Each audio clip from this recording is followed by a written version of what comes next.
In today's video, we're going to discuss the importance of branding.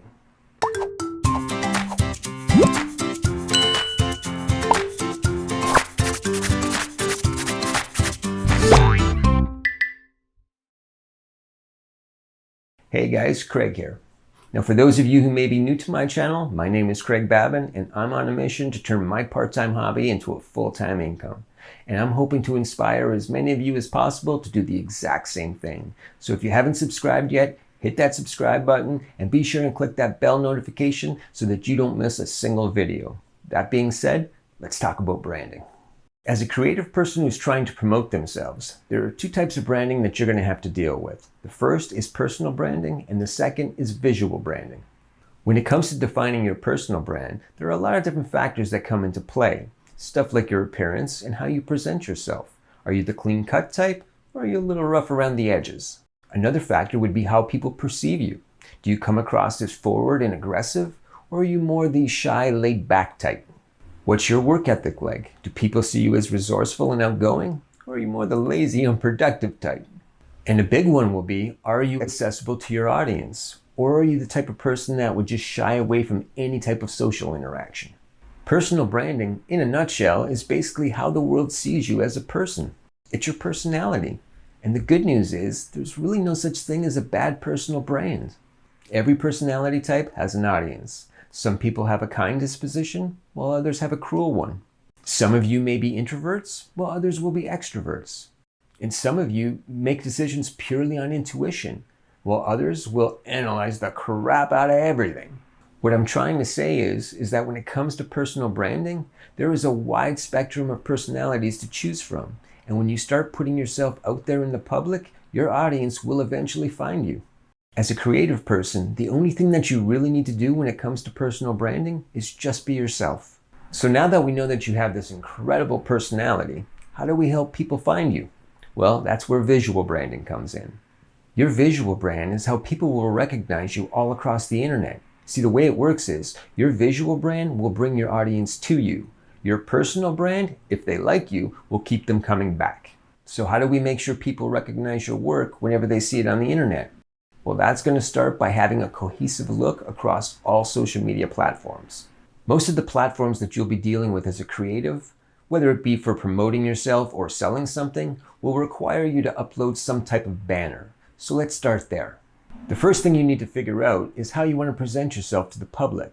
There are a few options to choose from. You can use your legal name, like I am, or you can make one up, like a nickname, or like an author uses a pen name. Or you can make up a company name to give the illusion that you're more than just one person. It's entirely up to you. Now keep in mind, most of the techniques that I'll be showing you on this channel won't require you to register a business name, or open a business checking account, or even to get a business license. You don't need a business license to operate a YouTube channel, to create a website, to open an online storefront, or to promote yourself on social media. All of the products that I'll be selling on this channel will be produced by print-on-demand companies. The print-on-demand companies are the ones that'll be producing and shipping the final product, so they're the ones that'll be collecting the sales tax. I'm simply an artist that they're going to pay a royalty to for using my designs. Now, if you're going to be selling custom-made products on a site like Etsy, the rules may be different.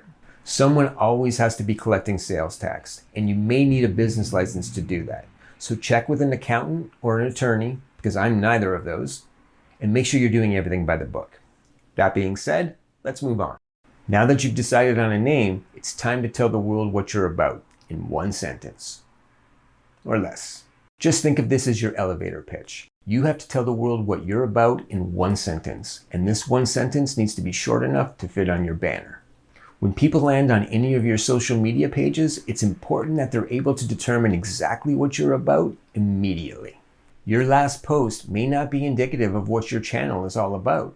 You could have a YouTube channel that's all about building monster trucks, but your last upload was a video of you dressing up like Barney the dinosaur for your 4-year-old daughter's birthday party. Now, when these big burly mechanics see that video, they may just say, I don't think this channel's for me. But if you had a tagline on your banner that said, I build badass monster trucks, they may take some time to delve a little bit further into your playlist. This tagline is extremely important, so don't rush it. Take your time and get it right. So now that you have your name and your tagline picked out, It's always a good idea to let your audience know just how often you'll be posting. Nobody wants to subscribe to a YouTube channel or a social media account that only posts once a year, especially when you're just getting started out. It's important to let your audience know that there'll be more posts coming on a regular basis. So just put something on your banner like new videos weekly. But if you're like me and you're not sure you can commit to a new video every week, then just put something like regular video updates. As long as you're posting at least a couple times per month to start, you should be fine. So now that you've got all the information you need on your banner, let's start talking about design. First of all, choose a background image that pertains to your hobby. Pick a photo or illustration that suits your hobby best. My channel is about drawing, so a cute cartoon illustration as my banner background works nicely. But if my channel was about giving legal advice to accident victims, then this image wouldn't be the best choice. And just make sure that your background image doesn't overpower the text on your banner. Your text needs to be legible sitting on top of whatever image you choose, so make sure that there's a good contrast between them. Also, be sure and use a font that's easy to read. When it comes to picking colors for your banner, don't use more than 2 or 3, and make sure that they're complementary colors that work well together. You're going to be using these same colors on your promotional materials, like your video thumbnails. So make sure that they're colors that you like. You don't want to be getting sick of your visual branding after just the first few months. Adobe has a color chart website that I use to pick my colors. I'll put a link to it in the description below. Although the banners on each of your social media sites don't necessarily have to be identical, they should be very similar to maintain consistency. Now, if you're not a designer, this may be one of those times when it's a good idea to hire a designer to create the banner for you. These banners will be how people identify you all across the internet. You want a good design, so it may not be a bad idea to spend a few bucks to get them done right. And as I mentioned in my last video, Fiverr is a great website to find yourself a designer. I'll put a link to it in the description below. Now, while we're still on the topic of design, let's talk about your avatar or icon. Some social media sites like Instagram and Pinterest don't offer banner options on their account pages. So all you'll have to brand yourself with is an icon. It's going to be important that you keep that icon consistent across all of your social media platforms. If you want to use your face for your icon, you most certainly can. But once again, just make sure you use the same picture across all of your social media platforms. I personally use a logo so that I can put that logo directly onto my products. It's just one more way for people to visually identify my work. And the cool thing about a logo is, if you start getting popular, you can always trademark it for around $500 or $600. I don't recommend using generic images as your icon. Stuff like your favorite cartoon or movie character. Those images are the intellectual property of someone else, so don't try and brand yourself with them, because legally you can't. Also, keep in mind that whatever icon design you decide on, make sure that it looks good and is still legible at all different sizes. Remember, most of the interaction with your content will happen in the general search stream of whatever platform your viewer is on. And a lot of people use their cell phones for viewing social media, so your icon is going to be really small. So make sure to choose a design that's still going to be legible at those really small sizes. Now, as far as your personal and visual branding go, that's pretty much all you need to do to get started. But before I end this video, I want to give you an example from my own personal experience as to why I think branding is so important. Prior to embarking on this little adventure, I used to own my own 3D animation company. I did a lot of educational videos for tech and research and development companies. When you're creating animated videos for clients, it's customary to give yourself about a 3-second plug at the end of the video. Just something like, "This video was created by," and then your logo. But it's kind of taboo to display any contact information because it may confuse your client's potential customers as to who they should contact for more information about what they just saw in the video. So you usually just display your company name and your logo, and that's it. I did something called high poly animation. So when looking for a company name, I just created an acronym from the words high and poly and came up with the business name Hypovisualization. But the spelling was so close to the word hippo that people just used to call my company Hypovisualization. And just so that I didn't have to continually correct people, I decided to use a hippopotamus as my company mascot, a decision that would prove to serve me well in later years. Now, my videos could be seen in countless corporate boardrooms as well as background video for TED Talk presentations.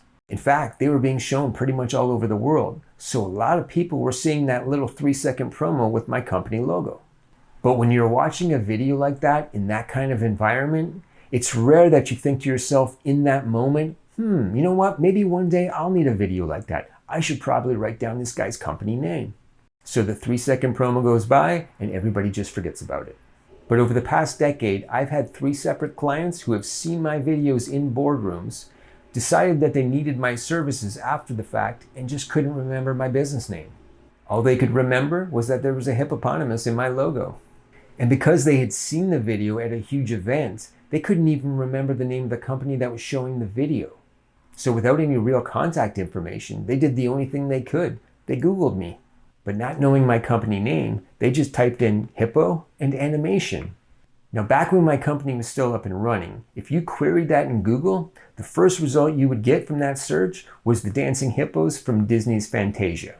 But believe it or not, my company would come up on the second page, and that's how they found me. Over a decade, those 3 clients ended up being worth over $50,000 in revenue to me. Revenue I probably wouldn't have made if I hadn't put that little hippopotamus in my logo. That's why visual branding is so important. You want to make it as easy as possible for people to find, recognize, and remember you on the internet. So take your time and come up with a good visual brand identity. It'll make all the difference in the world. Now I'm going to be launching a new segment on my channel called Speed Q&A videos. The videos are basically just going to be me drawing for the entire video, but slightly sped up, while I answer questions that I get from you guys. So if you have any questions that pertain to what it is I'm doing here, then leave them in the comment section below. And if I use your question, I'll give you a shout out in the video. Once again, if you like this type of content and you want to see more of it, hit that like button because it really does help my channel. And be sure and subscribe. Until the next video, take care.